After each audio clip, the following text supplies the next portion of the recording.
And as Hurricane Irma develops, local emergency managers are now pondering how to balance their resources between Florida and Texas, where rescue crews just started helping Hurricane Harvey victims. ABC Action News anchor Paul Lagrone is here with the Hurricane Catch-22. Paul. Yeah, guys, this really is the nightmare scenario here, but you got to be ready for it, right? Tampa Bay emergency managers, they're already game planning for this as Hurricane Irma now moving closer to the United States.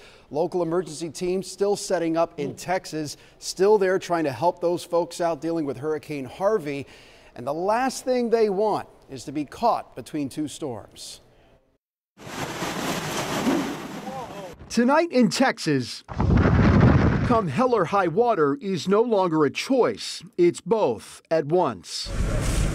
And while dozens of rescue crews and volunteer agencies from all over Florida are working nonstop, there's a new hurricane brewing in the Atlantic. And though it's still too early to tell if Hurricane Irma will impact Florida. And this is the brain center right here, right? This is it. This is the facility that we would use. Emergency managers are confronting the calculus of a double disaster. As we look at the requests that come in through the state, we also have to look at what we need to keep back just to be prepared if we have to respond to, say, a Hurricane Irma. To me, it's a big impact when you see things like in Texas. Today, a Coast Guard crew of 24 left from St. Petersburg headed to help out with Harvey recovery efforts.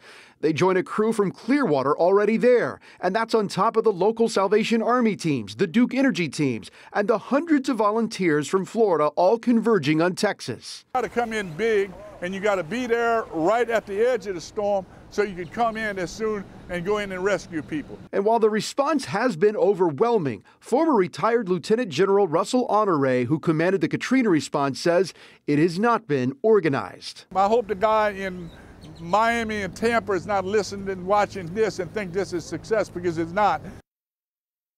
And those rescue crews from Florida still out there working really hard today. And just to be absolutely clear about this, local emergency managers tonight tell me they did not send more resources that they can handle than they have available here, because their first priority is being ready here should a hurricane like Irma become a real threat. We'll be watching that very closely, of course.